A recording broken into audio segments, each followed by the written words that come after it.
So last time we looked at the substitutional diffusion and saw the importance of vacancy diffusion actually in facilitating that, and we ended up by thinking about the case of diffusion in a binary alloy, where in fact we've welded together two different compositions, one which is rich in A, the other that is rich in B, and we've considered when it may be that the diffusivities of the two atoms are different, so that A diffuses faster than B, and we came to the conclusion that it was necessary to also have a flux of vacancies from the right to the left in order to sort of keep everything sensible, so that you've got the right number of atomic sites available on each side. Now, and we also started thinking about, but then what does that mean about actually what the sample might do macroscopically?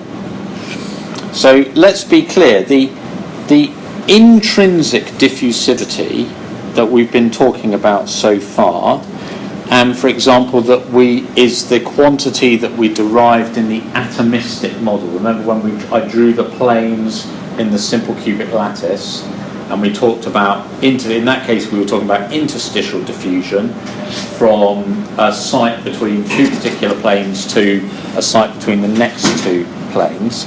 So the diffusivity that we were talking about there was relative to the lattice. Okay, we kind of had a picture there where the lattice was fixed and the diffusion was happening relative for that. Okay. And we'd write down Fick's first law like that. That's for species A, and that is for species B. Okay, and these are fluxes across a lattice plane. Okay.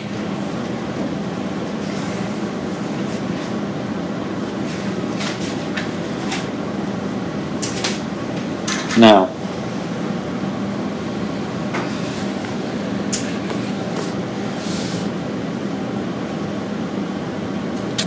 if I consider the total concentration,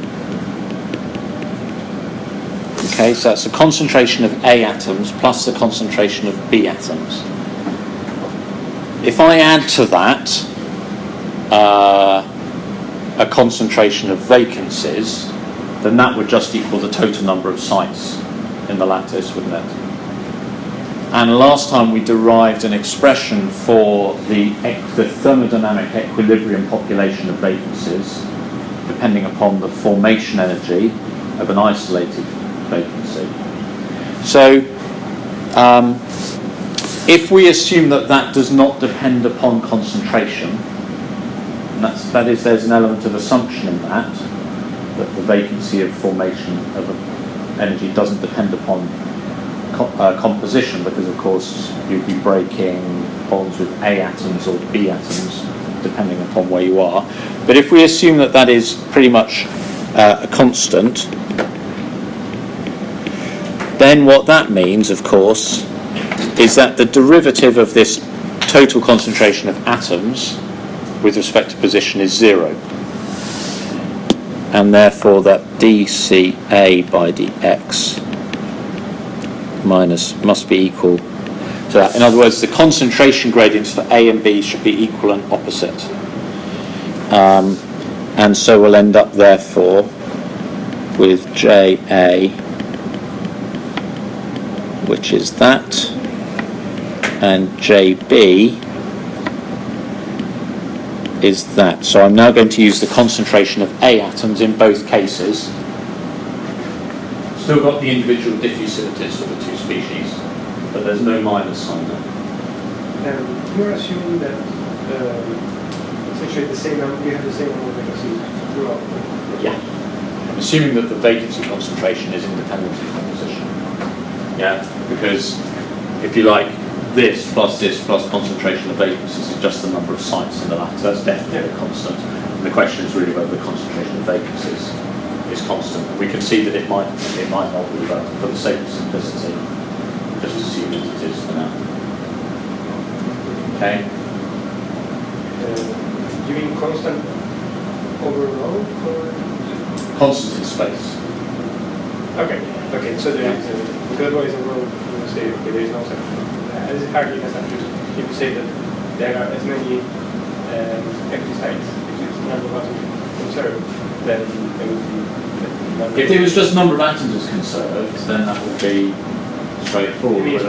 But I mean in space, and so that's not entirely clear because the vacancy concentration could be slightly higher on one side than it is on the other, because the vacancy formation of energy might be slightly lower on one side than it is on the other. And that would be a compositional dependence.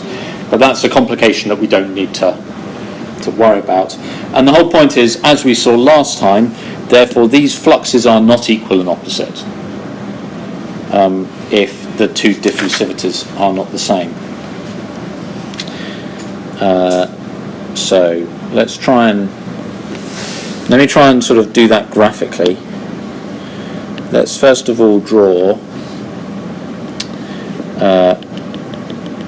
So here is position, and so this is the A-rich region and this is the B-rich region, and the dotted line is kind of the boundary, the initial boundary between the two.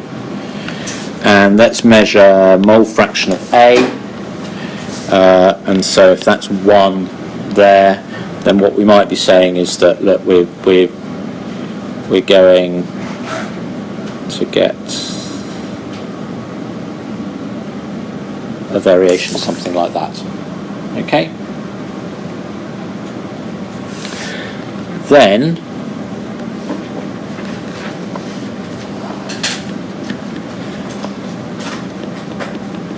if I think about the flux now, the flux of A atoms is minus the diffusivity of A times the derivative of concentration mole fraction with respect to position. Okay, so it's minus the derivative of this curve, and therefore it looks something like that.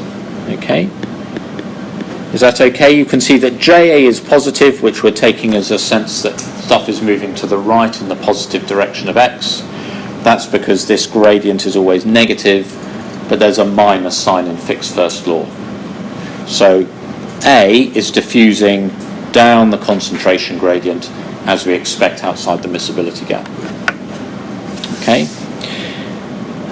and we saw that B might be doing this.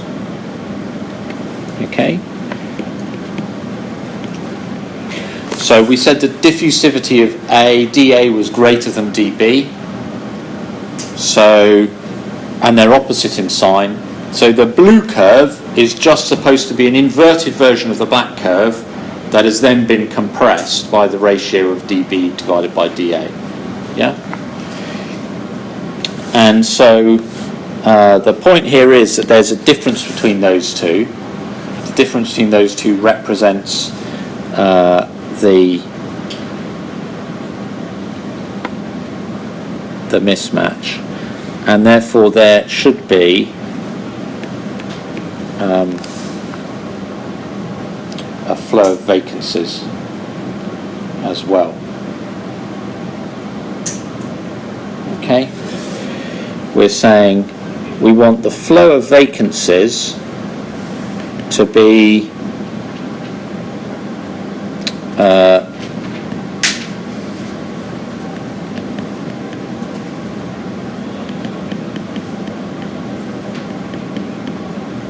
this. Okay. In other words, the total flux of A plus the total flux of B plus the total flux of vacancies. That should be 0. Okay, I'm thinking here in terms of species of things which can occupy lattice sites. A lattice site can be occupied by A, by B, or by a vacancy. The number of lattice sites is constant, therefore there can be no net flow of any occupying species across any lattice plane in the crystal. If there were, then I'd need an extra lattice site on one side and I'd have a spare one on another. Okay?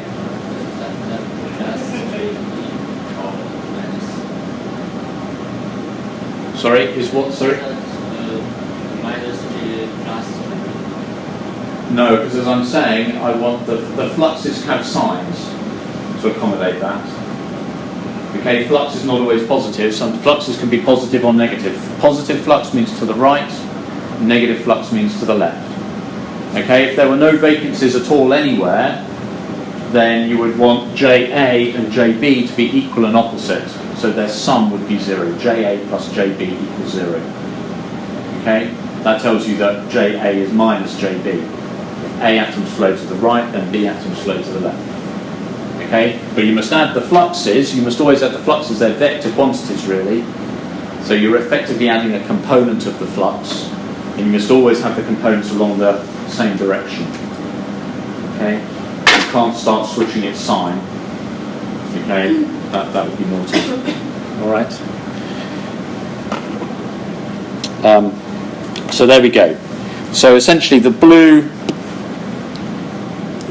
the green, and the black curves there should all add up to 0 everywhere. Okay, to make sure that we're doing that. Okay, so we see that there is a flow of vacancies from right to left. So we need to, as we saw last time, we need to create vacancies on the right, and we need to destroy vacancies on the left. Okay? Otherwise we're just going to exhaust our supply of all the vacancies on the right hand side. They'll all flow across, and then what else are you going to do? Okay? Okay. And the net creation rate of vacancies, so in other words, here's a conservation law for vacancies. So it's a conservation law in the sense of saying the rate at which you must create or destroy them, dCV by dt, must balance the flux locally. Okay? And that we can see from our expression up here. Okay, if I just plug this into here, take minus the derivative of this, then that will be minus dA minus dB d2CA by dx squared. Okay.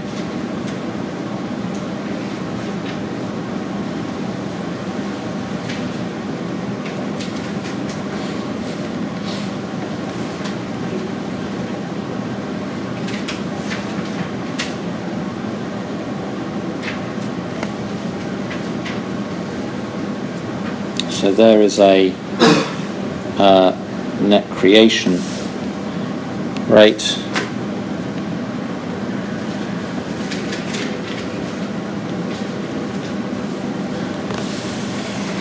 Okay.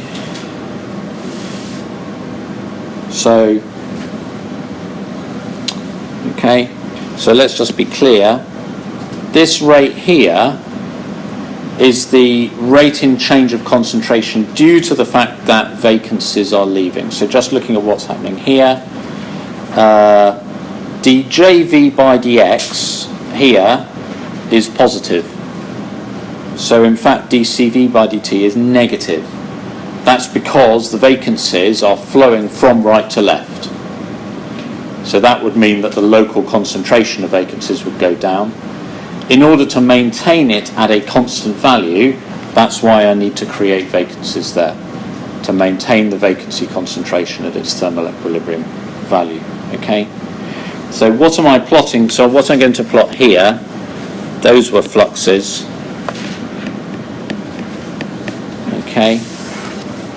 So I'm going to take the second derivative. I'm going to take another derivative now of the concentration with respect to x twice, and then I've got a minus sign. So that gives me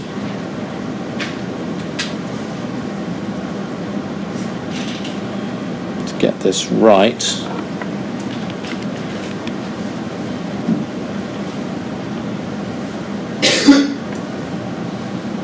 something that looks like that. Okay, so as I said, it's negative on the right because there is a flux of vacancies from right to left. So that tells you that in the absence of anything else happening, vacancies are leaving the right-hand side, the concentration of vacancies is going to go down. In order to maintain the concentration of vacancies, we need to create them there. And here the concentration of vacancies is positive, the rate of change of concentration of vacancies is positive because vacancies are arriving. In order to maintain a constant population, we would need to destroy them somehow. And the net flux of vacancies now tells us something about the movement of the lattice relative to the lab. Okay? Because the vacancies are the empty space, a flow of vacancies from right to left means that there's a net flow of matter from left to right. In other words, the sample would be doing, would be moving to the right relative to the lattice. So the lattice needs to move relative to the lab in order that overall the centre of mass of the sample does not move with respect to the lab. Yeah. No, it's literally the same. Okay. Right. Let me show you how that works. It becomes clearer when you think about actually what a source of vacancies might be. So if I can draw this right, here are some lattice planes. Okay.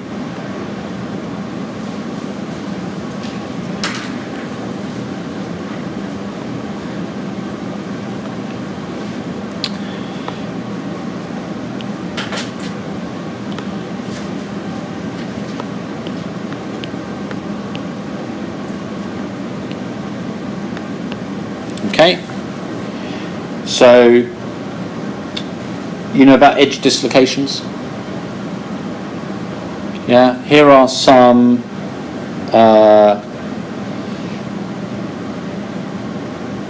dislocations. Kinks or jogs or anything like that on dislocations can be sources of sinks of vacancies, and they're associated with climb. Have you done climb? No? Okay. Well, let's think about what happens. Let's look at this. Here you see I've got an incomplete lattice plane. Here it's got edge dislocations at each end. And if I imagine this plane growing, okay, this plane can grow by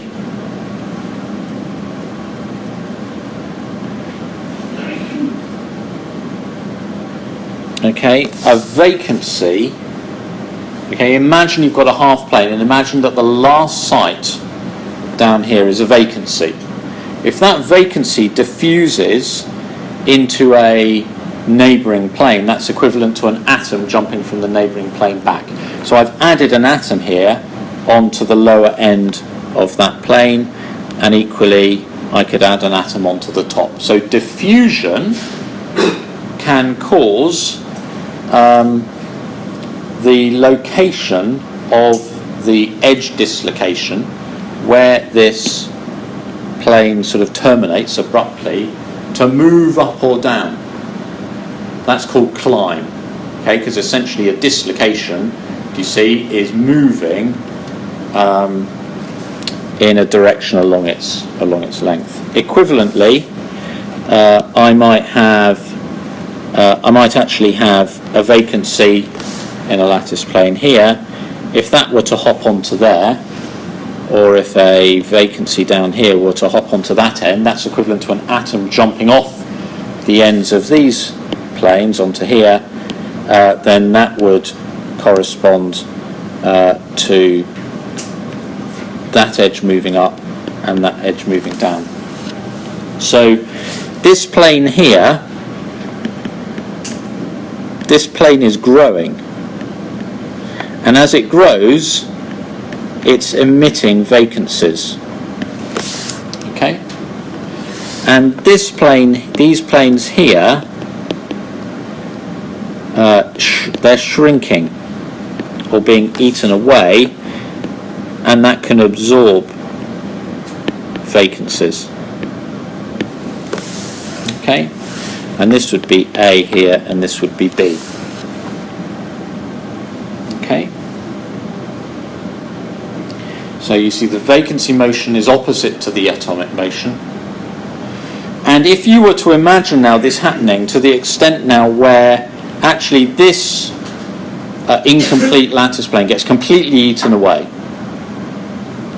and these two bits grow such that they now join together, then the net effect is that I have removed a lattice plane on the right and introduced a new one on the left. And all the way in between, all that section of lattice between here and here has essentially all moved to the right a little bit to compensate for the fact that all of those vacancies have moved from the right to the left. Okay? And when you see, so the lattice, okay, is moving in that direction, creeping, very tiny, very, very slowly, but essentially the lattice is now moving with respect to the lab. Okay?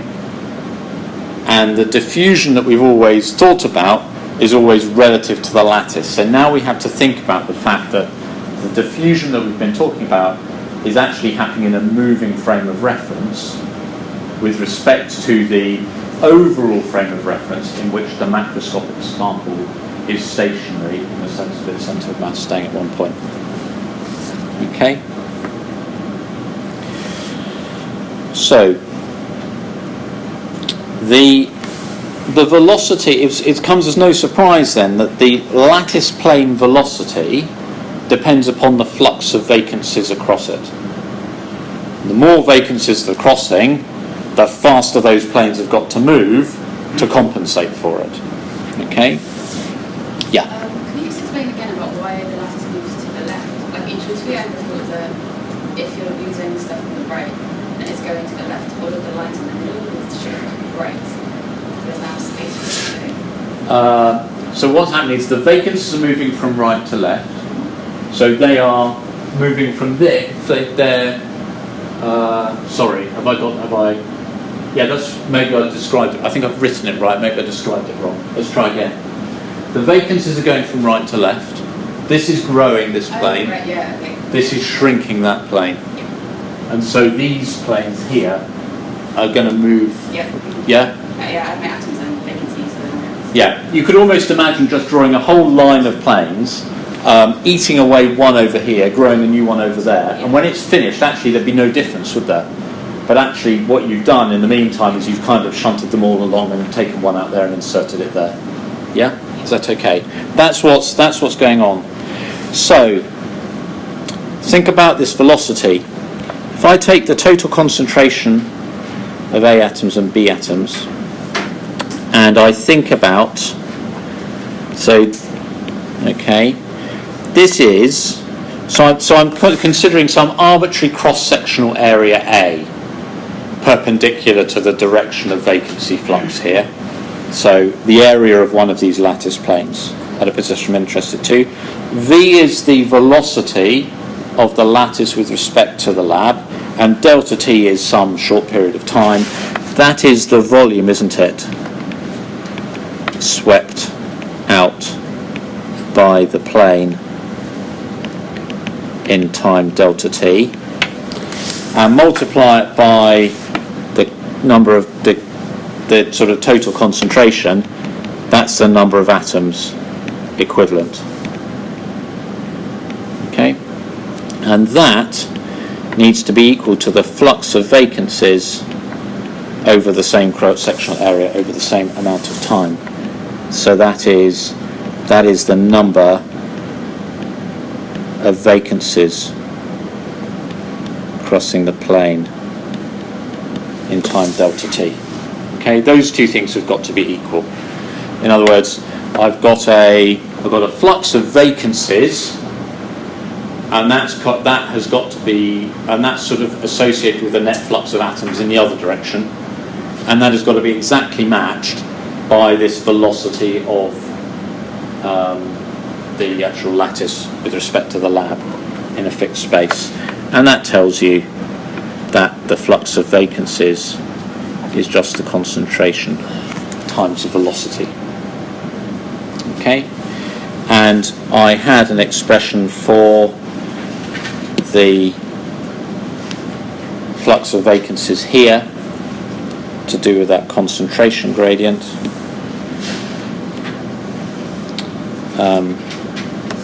So V is 1 over C naught times the difference in the diffusivities times the concentration gradient of A, and at this point,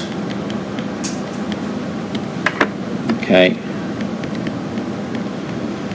I could replace CA with XA if I want to. Okay, because essentially that's what we mean here. Okay, let me just put a star against that. Okay,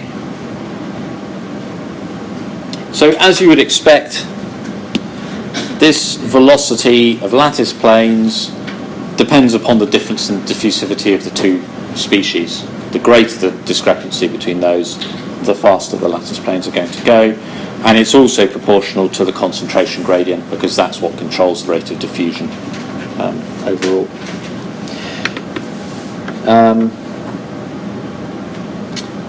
And this has been observed in something that is known as the Kirkendall effect.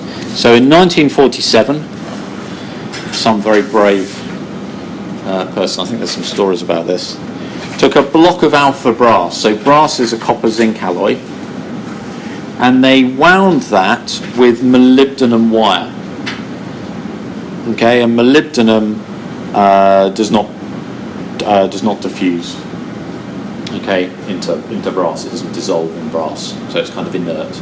Okay, so it's markers, these winds around this, and then they encapsulated that block of brass wound with molybdenum wire into a pure copper block. Okay, and annealed it at high temperature.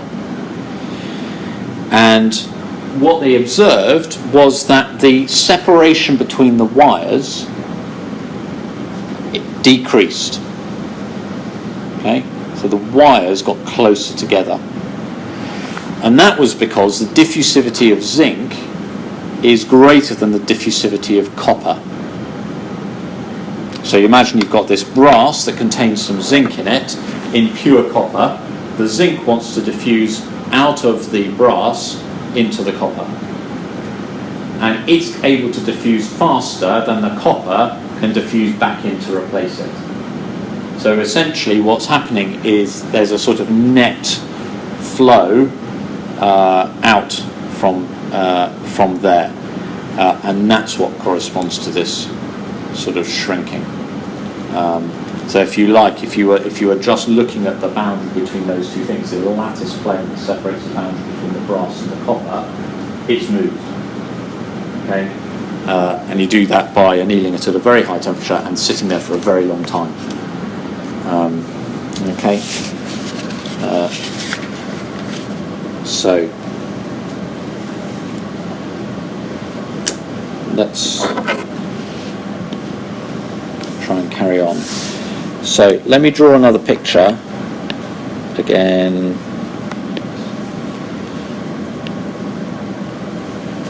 Okay.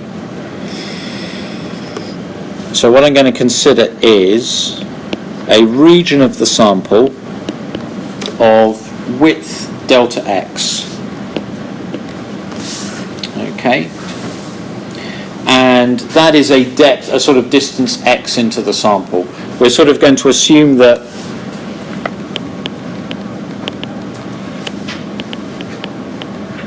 going to say these ends are outside the diffusion zone, by which I mean they're so far, they're so far away from the, in this case the block of AB, they're so far away from the interface that essentially there's no concentration gradient there. Okay, and there's no likelihood over the time of the experiment that square root of diffusivity times time is going to become appreciable compared to the difference from the interface to this point. That's what I mean by outside the diffusion zone. Okay, essentially nothing happening. So we can consider that fixed. Okay, that place is fixed, and this motion of the plane of the lattice is going to happen inside. Okay, inside there.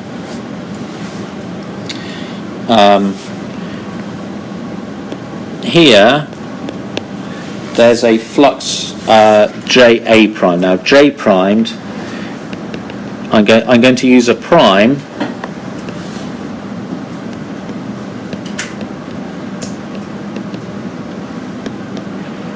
to denote a sort of absolute flux, a flux relative to the lab or the specimen, not the local lattice plane.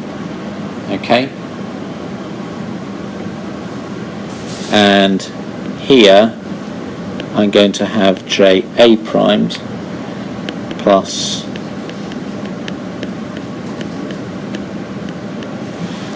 its derivative within space. Is that okay?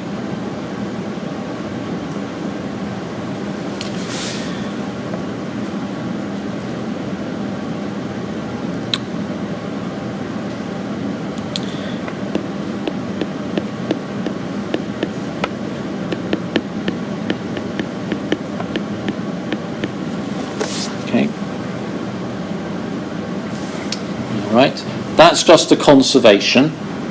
That's just a continuity equation for A atoms. This is just a Taylor expansion in the flux. And now we'll write the flux of A atoms relative to the specimen. There are two contributions to that. The first one is the thing that we are familiar with. It is a diffusive flux relative to the local lattice. But in addition, we have this, which is flux due to motion of lattice. Okay? So just think about that. If the whole lattice is moving and there's a concentration Ca, then as those lattice planes move relative to some imaginary plane that I draw in the lab, they're going to transport A atoms across that imaginary plane, then that's a flux. And it depends upon the concentration of A atoms at that point and the velocity of the lattice with respect to the lab. Okay? Concentration is something in per unit volume. Velocity is length over time. So overall, it is per unit area, per unit time. It's a flux. But equally, I've got this diffusive flux relative now to that moving lattice, that if there's a concentration gradient, atoms may now be hopping, okay, between the lattice planes. Is that okay? It's like one of those escalators. Yeah, so exactly. It's a bit like it's a bit like walking up an escalator. Yeah. Yeah, exactly. It's exactly like that. Yeah. There's the motion of the escalator, and there's the motion of somebody who's climbing up or down the escalator while it is moving. Yeah, it's just a relative motion thing. Okay, it's the difference between the diffusive flux, which is what we've considered before, and actually absolute flux that you measure relative to a fixed point in space. Okay. Right, let's see if I can do this right. So there's the diffusive flux bit, and now I can put in my expression for the velocity from the previous page. Okay, and actually I'm going to go back, I'm going to use this line here. Okay, not the last line, I'm going to use this line here.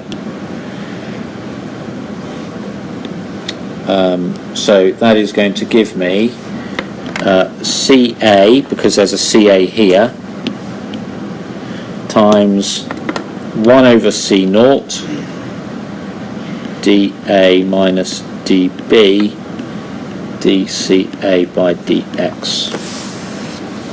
Okay? And I'm going to recognise that as mole fraction.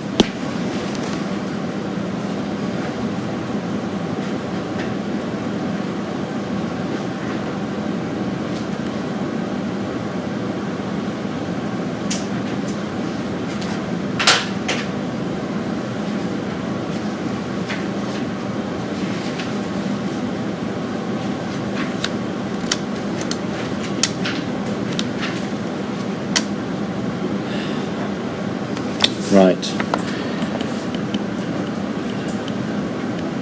Let's just write this down.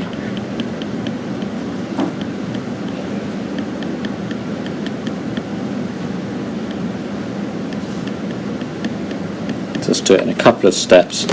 So multiplying, take a minus sign out the front. Multiplying dA here is, without the minus sign, is 1 minus XA, which is otherwise known as XB. So it's XB times dA plus XA times dB. Okay? And we call this the interdiffusivity.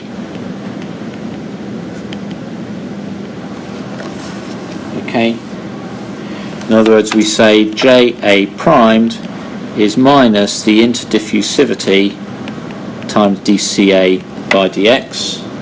And similarly, the thing is, if we'd carried out this calculation for species B rather than species A, then we get JB primed. We would find that it was minus JA primed, which would be dCA by dx, and in our approximation that the concentrations are equal and opposite, we would get Fick's first law. Okay, put another star here. I'll explain why in a minute. Okay, so some important points here. Okay, the absolute fluxes of the two atoms are now equal and opposite in the lab, which is what you expect, that if you're in the stationary frame of reference where the specimen is not moving, then the flow to left and right is equal and opposite. And that you get Fick's first law applying now not to the flux across a lattice plane, but to the absolute flux in space.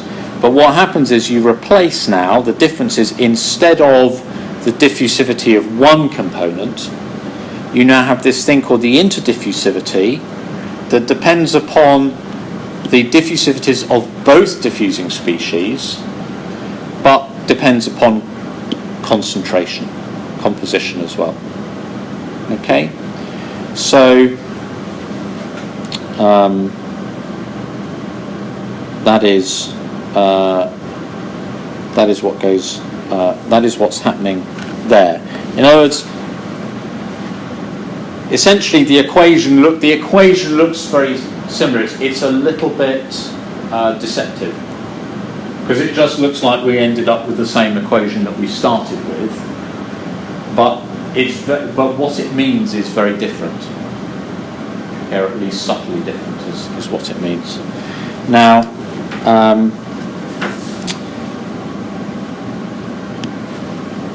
the two starred equations, maybe I should go and dig them out.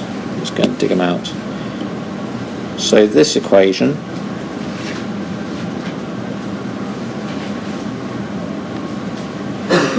okay, that one,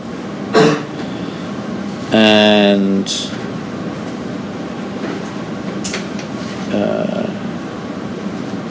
oops.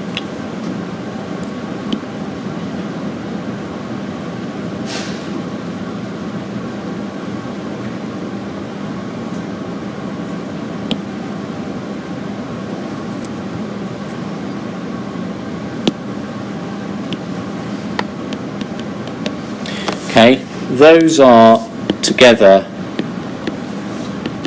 sometimes known as Darkin's equations. Okay.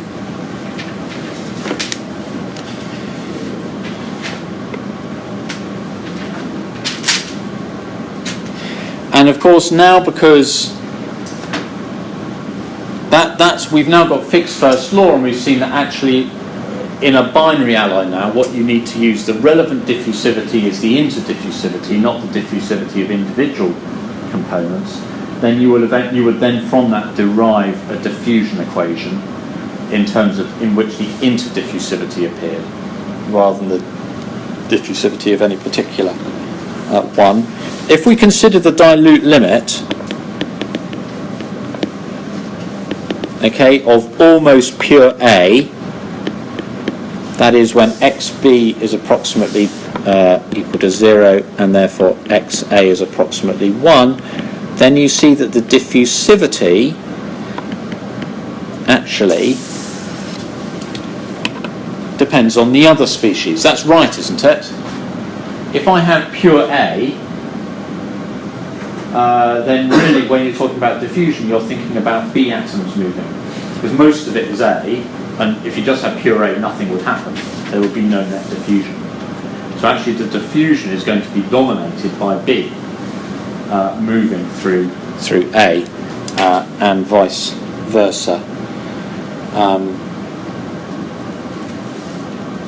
So in other words, in that case, the relevant thing with diffusion is to talk about the diffusion of impurities. You don't normally think about the diffusion of the host under those sorts of circumstances.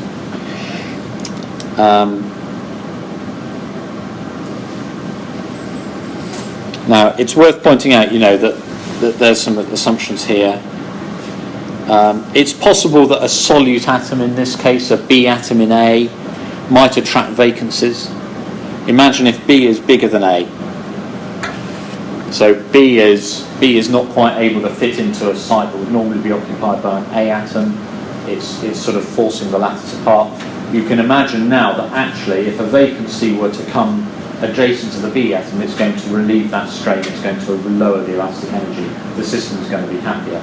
So there is going to be a force of attraction between the solute atom and a vacancy there that could potentially bind them together, bind them together as a pair.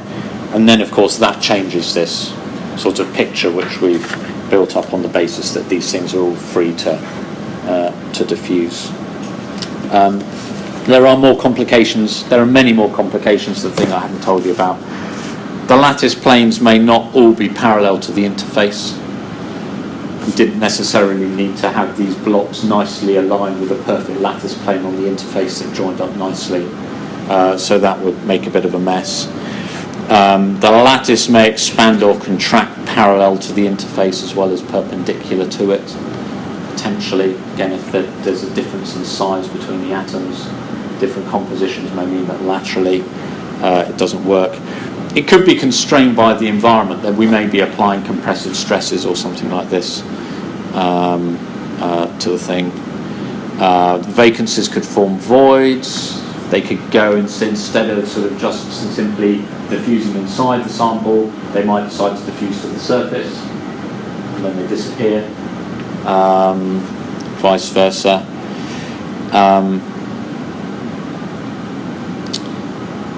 we've got this interdiffusivity before. Remember, before we've always talked about diffusions as sort of this Arrhenius form with a constant bit d0 and then a Boltzmann activation that depends on some activation energy Q. And dA and D, they are in a concentrated alloy. So obviously in this particular case, in this dilute limit, then the interdiffusivity is just one of the individual components. That's straightforward. But in a concentrated alloy, the interdiffusivity will have an Arrhenius form, but there's no simple relationship between the D0s of the individuals and the Qs. Yeah. Their material should usually high concentration of high metals. Sorry, what's that? Is their material should surprisingly high concentration of metals, which are particularly light. So what was the limit?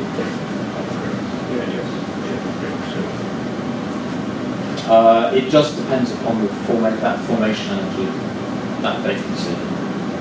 So what does it cost? So, in other words, it depends how strongly bound. As we discussed yesterday, the strength of the chemical bond tends to be a correlating factor in many of these things.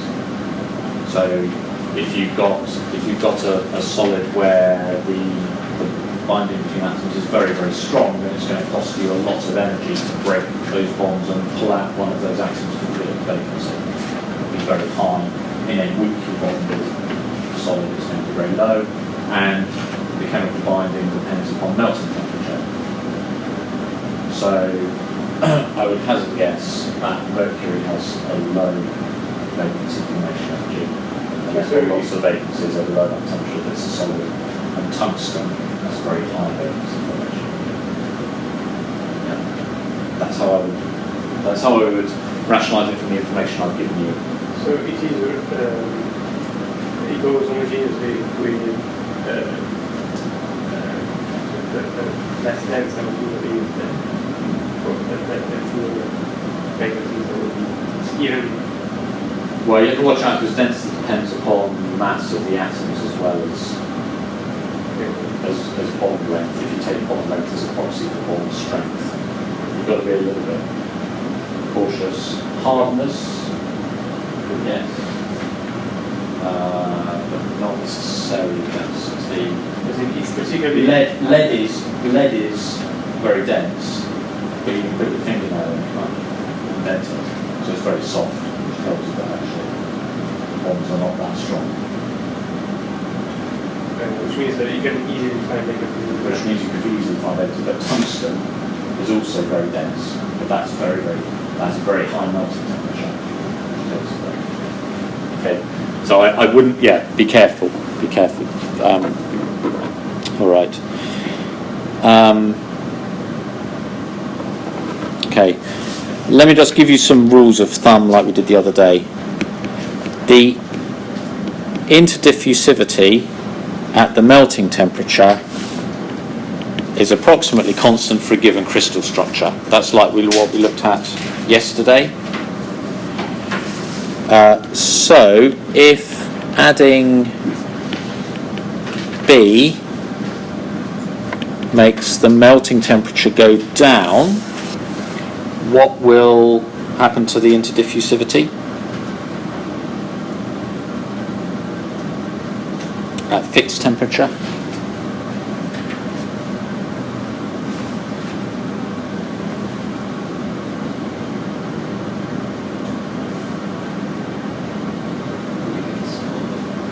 Sorry, what's that? Because it's an exponential to 1 over Tm. So this is the thing, isn't it? Oh, is it? Because are you treating it as a constant times Tm over T? Like the exponents. So there's an exponent, isn't it? So there's an exponent of minus a constant, or a constant, plus a constant. Okay. Tm. So what's the answer? So at fixed T, d tilde goes up or down? Temperature's fixed. Melting temperature is going down. What's happening to its diffusivity? Do you have a vote? You won't vote. If I ask you to put your hands up, I bet you half of you won't do it. You're not on camera.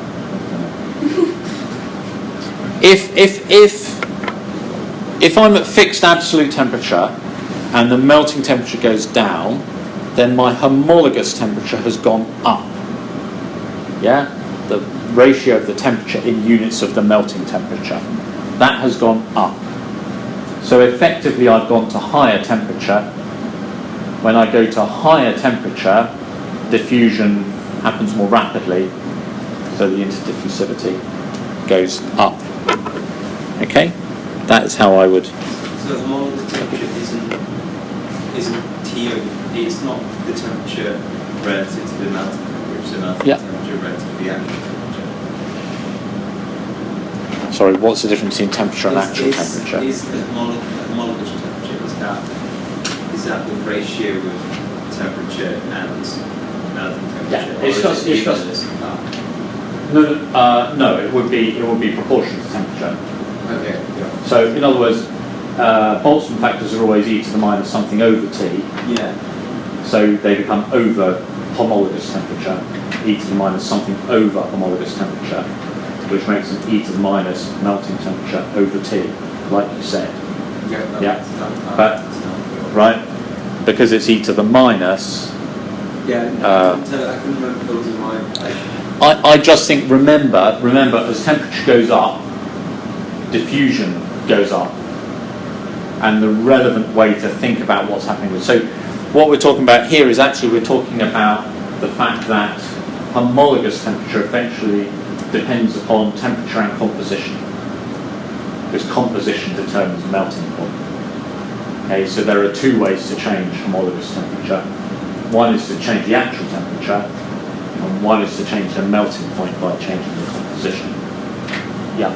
So when you say detail of Tn is constant, that means for a given material it's constant? For a given crystal structure, yeah. Yeah, like yesterday, remember yesterday it was for a given type of bonding and a given crystal structure. Let me just try and, I don't know,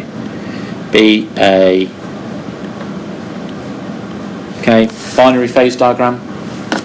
Liquid, alpha phase, beta phase, two-phase region alpha plus beta, two-phase regions alpha plus liquid, beta plus liquid.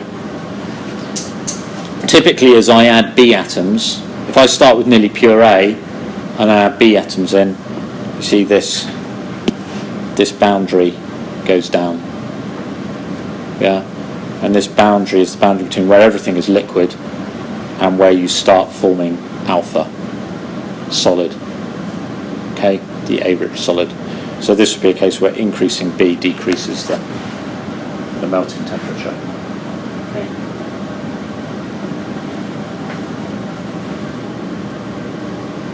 All right. Let's have a break. All right. That may have. I think for the rest of this lecture, it's going to be mainly pretty much more qualitative. Okay, we've done enough hard thinking for this lecture. We talked about the interstitial mechanism of diffusion. We've talked about substitutional mechanisms for diffusion involving vacancies, and we've now there are, however, some substitutional mechanisms that don't require vacancies. Okay, and I just want to mention a few of those qualitatively, so you're aware of them. Really, you're just aware that they exist.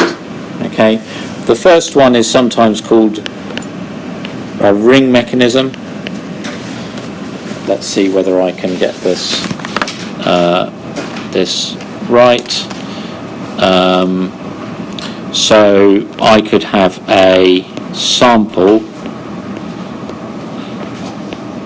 like this, and this atom here, okay, might swap places with this atom here. Okay, they just twist around as a pair and they swap places, and that will be a direct exchange, if you like, although obviously they can't move through one another, so they need this sort of cooperative movement. And it doesn't necessarily need to be a pair. Something you might visualize here. You could imagine these 4 atoms in the center there. You could imagine all of them kind of rotating collectively around. 4 atoms just rotating. Okay? And obviously, well, it's easy to see, isn't it, in the case of the direct exchange, that if these were of different species, A and B, then you've got to B and A, and therefore there's been net movement of one to the other, and no vacancy involved there. There's also something called the interstitial C mechanism, not to be confused with interstitial diffusion, where the diffusing species always inhabits interstitial sites and hops between interstitial sites. But in this case, what happens is that the atoms, individual atoms, kind of jump into the interstitial sites of their own crystal structure. And if you think about it, that obviously has quite an energy cost associated with it. But just as we saw that there's always a finite concentration of vacancies due to the fact that entropy always wins at low concentrations, so again, there's always going to be a finite concentration of self-interstitials in any system. And again, the concentration just depends upon the Gibbs free energy to form an isolated interstitial. It would just follow exactly the same sort of, well, very similar reasoning to the vacancy. And if that can happen, so what would that look like? That would look something like this. I might have quite a few to draw here. Here's 2 rows, perfect rows of atoms.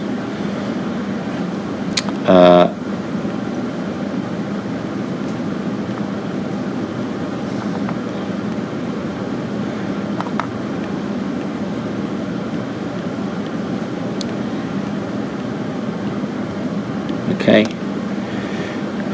This is obviously not terribly realistic because I've got a big gap between 2 lattice planes there. But you can see this self-interstitial atom here. An atom has gone self-interstitial. Okay? And it will now tend to swap which atom is interstitial with some of its neighbours. So it might decide, I'm fed up with being the interstitial piggy in the middle, so I am going to go and jump onto the top of that atom, and I'm going to bump that atom off its site, and I'm going to force that one to be self-interstitial instead. And so it may well be that one of these other atoms does it, and then so on and so on.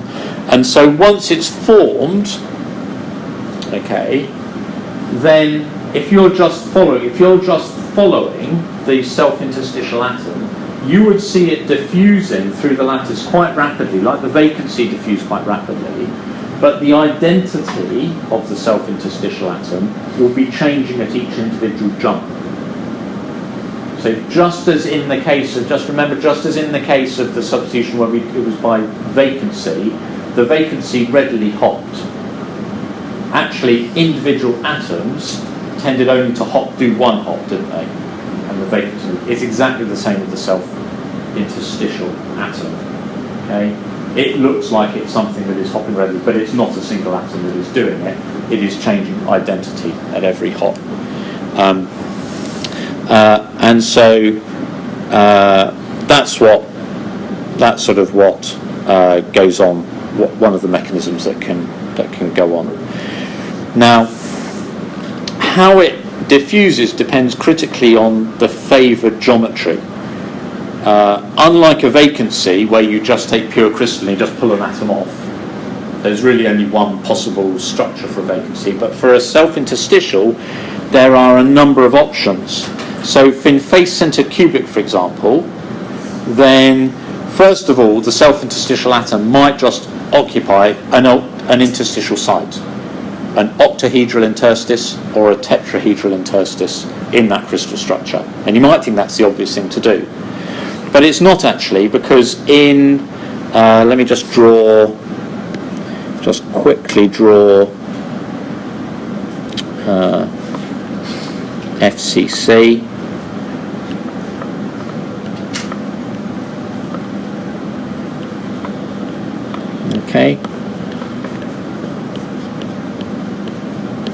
Okay, there's FCC. Then you can get something called a 110 crowdion. Okay, that is an extra atom between two face-centered atoms. So you've got two face-centered atoms here, and the direction between them would be of a 110 type direction in that crystal, and you could squeeze an extra one in there. Okay, it's called a crowdion or a crowdion, depending upon the way you want to pronounce it. And you can fit an extra one in there. Remember, the interstitial sites on these edges, aren't they? The octahedral interstitial sites. Or you can have something called a split dumbbell. So let me write some of these down for you so you can have that with that. Something called a 100 split dumbbell, where you replace a face center atom, say this one, with two atoms along a 100 type direction. So in this case, you delete this atom and you put one there and you put one there. Okay? Or you can have a similar sort of thing. Okay? On the 111, the 111 direction, of course, is the body diagonal. Okay? So you can replace it with two atoms, but along a different direction. Or you can have a split crowdion as well. Okay? And which one dominates, of course, depends on which has the lowest energy. So, for example, in copper, it's the 100 split dumbbell, has a formation energy of 2.2 eV. But actually, the migration energy, I think, is only 0.1 eV. So 2 EVs is a lot. At room temperature, there are none of those things around. Of course, once you've heated it up to the sorts of temperatures where you'll get long-range diffusion, then you're much more likely to get some of these things there. But the point is, the formation energy for these self-interstitials is typically rather high. Once you've formed them, the migration energy is pretty low. So they're very difficult to form, their concentration is very low, but once they're there, they will zip through the sample pretty rapidly. Okay, their diffusivity will be extremely high. Okay, so you're balancing two things there. You're balancing formation and the concentration. Yeah. These occur in non-FCC structures? Oh yeah, I've just done the FCC because it's simple. Okay, great. Yeah, every crystal structure, you could talk about all of these similar sorts of self-interstitial defects. Of course, the lower the symmetry of the crystal structure, all of the symmetry directions are not going to be the same. So 110 might not be the same as 011, and then you've got to worry about all the possible combinations of those. So life just gets... Fortunately, many metals of interest are cubic, so it's not too bad. Yeah. So in the formation of an atom is in its place that decides to go rogue, so it's goes rogue. So it's going to move around. But is the process not reversible? As in, is it possible for some other sort of chain of self-interstitials to migration to fit back into its... Oh yeah, and also it'll leave a vacancy behind, won't it, if it goes self-interstitial. Yeah. So it could recombine with a vacancy. It could jump back into a vacancy, and then it's gone. Yeah, okay. No. So I didn't know if it was, if it's reversed, that'll create energy? It will release energy back into the lattice, so you'll get some vibrational energy back into the lattice at that point. In the sense that it's going to, there's a Boltzmann probability, isn't there? So out of the heat, why would it migrate if you have the chance to go back into it? Well, the most likely thing to happen is if it starts to create, it may well just go back again. Okay, because it's a Boltzmann thing. Then but of course, if once you create it, actually the migration energy is low, then there is a chance that it's going to move away from the vacancy. And of course, once it's moved away from the vacancy, it's got to find the vacancy in order to disappear again. So yeah, the most likely thing is that it just pops into distance and pops back again. It doesn't really do anything, but actually there is a chance that it do something. And there are obviously other like there are sources and sinks of vacancies. You can have sources and sinks of self-institutions as well. Yeah. This repeat where are the additional atoms? Okay. Let me do them. So this one, a 1,1-crowdion or crowd ion,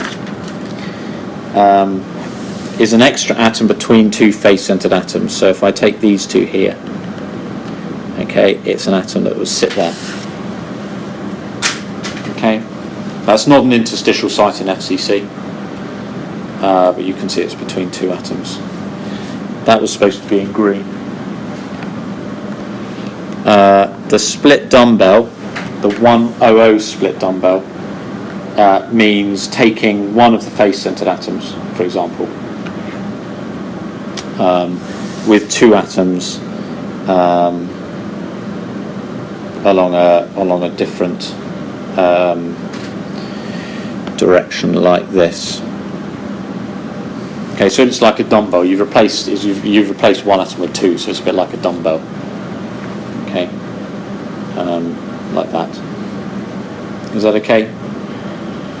I think I'll get in trouble if I start trying. I mean, the 111 is obviously just two atoms, but the two atoms are oriented differently. Okay. Okay.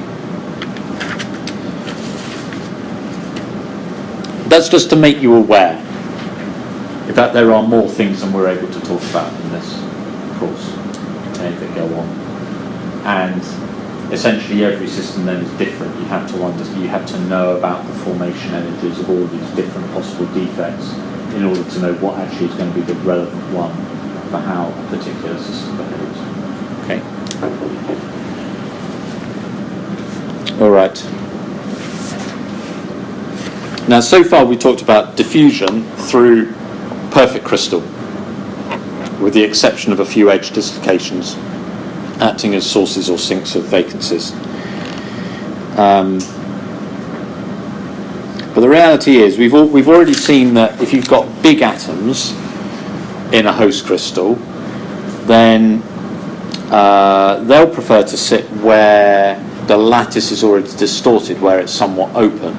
They would like to go and sit, for example, near a dislocation where you've got an extra half plane. So, in one of those dislocations where you've got this sort of thing going on, yeah, underneath here you can see the lattice is sort of compressed, and over here it's open. So if you've got a big atom, it would like to go and sit there, yeah, and you can get these things called cotral atmospheres around dislocations where you kind of preferentially attract certain species to one side of the dislocation. Okay, so we know that big atoms will tend to segregate near dislocations, near grain boundaries, near free surfaces, because the strain energy is lower there, and one of the things that we saw could contribute to diffusion potential was the elastic energy. Okay, so if you're diffusing species, is more easily accommodated if it can relieve strain by moving towards the surface, then that will lead to a contribution to the elastochemical potential that wants to drive the atom, wants to make it diffuse in that direction. Sometimes this segregation causes embrittlement, and of course it may result in diffusion against the concentration gradient. Okay, again, it may be that the effect of stress, for example, outweighs the effect of concentration gradient. So again, a species diffuses uphill. So big atoms like to sit there, they may like to sit there, but also atoms may diffuse more readily along those sorts of defects, grain boundaries, dislocations, that sort of thing, because the structure is more open, and that brings the migration energy down. So the energy barrier for diffusion comes down. It will still obey Arrhenius behaviour, but D0 and Q will now depend on environment. So normally we expect the diffusivity along a free surface to be higher than the diffusivity along a grain boundary, which in turn is higher than the diffusivity in a perfect lattice. Okay, normally what we expect. However, if you think about the total grain boundary, in other words, you might say, so there's diffusion through the perfect lattice, but then there's more rapid diffusion along grain boundaries, and there's even more rapid diffusion along free surfaces. But there's a much greater surface area associated with grain boundaries than there is with free surfaces. Free surfaces are just around the outside, whereas your entire sample is filled with grain boundaries in general. And so actually if you add up the total surface area, there's much more grain boundary area in the solid than there is free surface. So although it might be faster to diffuse on the free surface, it doesn't mean that that is going to contribute more to the total diffusion. And then of course you've got lattice, which is everywhere, but less diffusive. So here is your A and your B. So got atoms. If you imagine you've set this up, our normal AB thing with a weld along it. We've heated up to temperature. Diffusion is typically going to happen, and let's suppose that these black arrows here represent the diffusion length after a given time under these conditions. They're the typical distance, diffusion distance, okay, root D times T, where the diffusivity is the diffusion of the lattice. But it may well be that in B we've got a grain structure,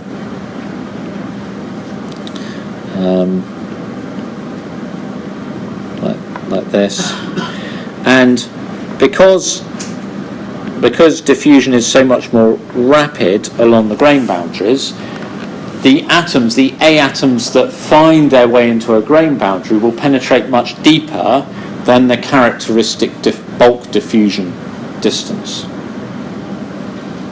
And then of course, as they're doing this, you're now starting to get regions here where actually you've got an appreciable concentration of A in the middle of some B.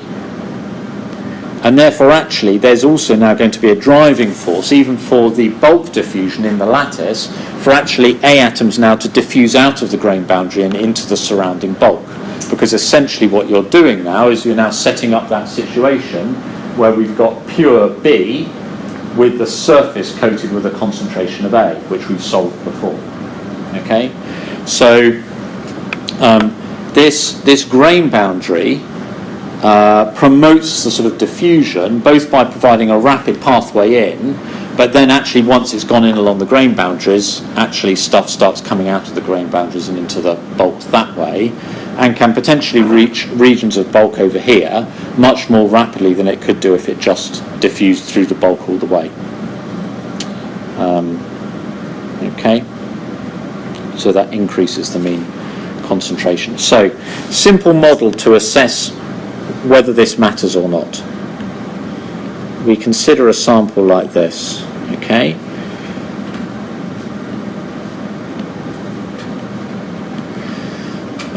I'm going to have, here is some bulk perfect lattice, okay, of height D.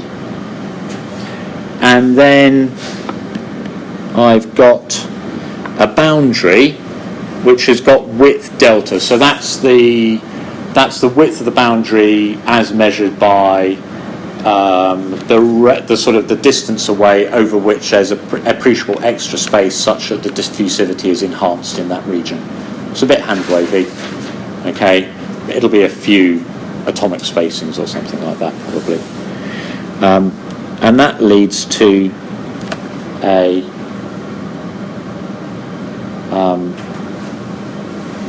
flux through the boundaries JB. And we're going to assume that diffusion is along X, and that the boundaries all lie in the XY plane, and that vertically upwards is the Z direction there, like that. Okay? And I'm going to make an assumption, which is that the concentration gradient doesn't vary with Z. Okay, in other words, the concentration gradient is the same in the grain boundary and in the solid, which you might say, hold on a second, you've just, if you've been telling us that actually B is going to diffuse in the grain boundaries, is that right? Well, the answer is no, it's not quite right, but this is just a simple model. So we can write down fixed first law for the lattice and fixed first law for the grain boundary,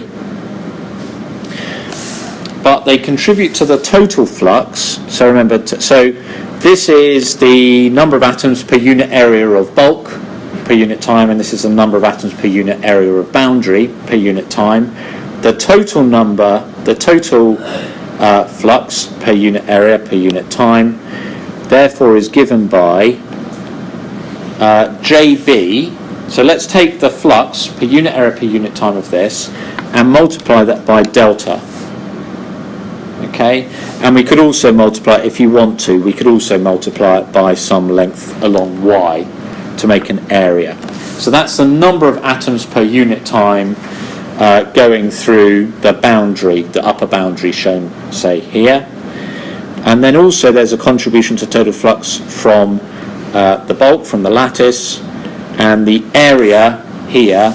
So in other words, the first area was that area, that was there, okay, and the second area is this bit here, okay,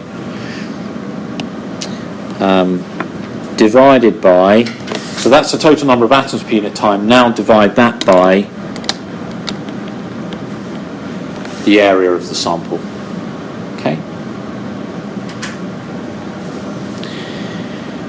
And of course we're going to assume that delta is much less than D, so that down here I can forget delta in there. L cancels everywhere. So this is just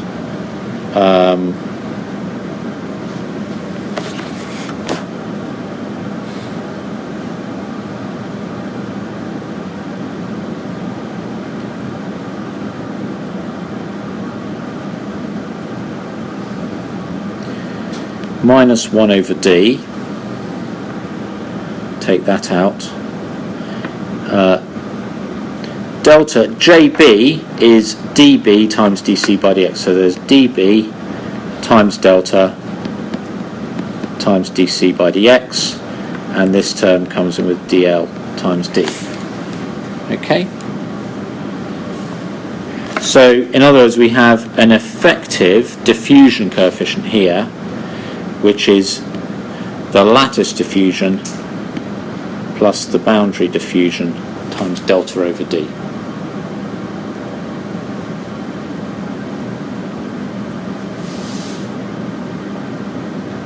Okay. Or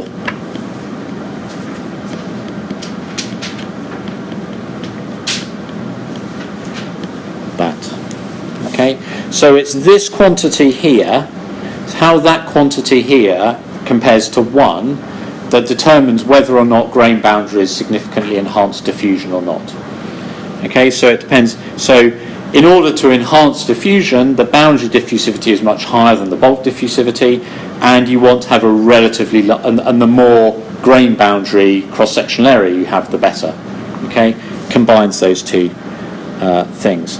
And so what this says is that grain boundary, they dominate when dB times delta is much less than dL plus delta. Okay. Typically, a grain boundary width will be a few angstroms, 5 angstroms, say. Delta might be about 5 angstroms. And the grain boundary size will be of the order of microns, almost up to millimeters. Okay. So there's quite a big difference between delta and D, and therefore in order to have enhancement, then the grain boundary diffusivity does need to be very significantly bigger. But remember, we've seen that diffusivities vary with temperature by many orders of magnitude. So this is possible. Now, we have an Arrhenius behaviour, which means if I plot log diffusivity against 1 over temperature, I get a straight line. Okay, just to be clear, this is high temperature and that's low temperature. And typically,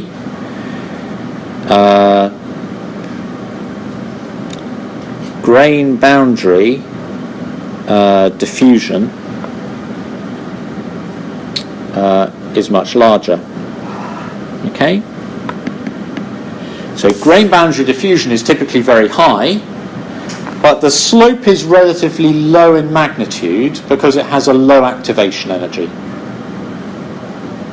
Okay? Whereas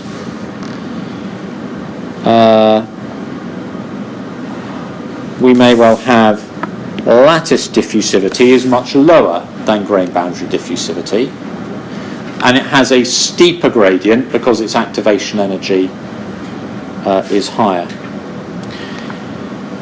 And the point is that to combine these two things, we have to take, we add to the lattice diffusivity the grain boundary diffusivity plus the ratio delta over D. And the ratio of delta over D we've seen can be large. So delta over D is very much less than 1, which means that what we're interested in is not dB but the ratio, okay, dB times delta over D. Okay, if I multiply dB by a constant, then when I take the log, it's the log of dB plus the log of the constant. And the constant is much less than 1, so its log is negative. So a multiplicative constant just simply rigidly shifts that line straight down. And so it may well be, in fact, it will typically intersect the line for the grain boundary. So essentially, your diffusivity is going to sort of behave a bit like this. Okay? In other words, at low temperature, then in spite of the fact that there isn't much grain boundary, because its activation energy is lower, and because that makes such a huge difference to diffusivity, grain boundary diffusion will dominate at low temperatures, because essentially there is no diffusion in the bulk. Diffusion in the bulk has basically been frozen out, and the only thing that happens is diffusion on the grain boundary. So even though there isn't much grain boundary, it's still the most effective mechanism. But at some point, you'll reach a temperature as you warm it up where actually you start to turn on the diffusion in the bulk. And as soon as you turn on the diffusion in the bulk, reasonably, there's so much bulk compared to grain boundaries that will then take over. And so the diffusivity will then be dominated by bulk. So typically, you will get this transition, this crossover from grain boundaries dominating at low temperature, bulk dominating at high temperature. Okay.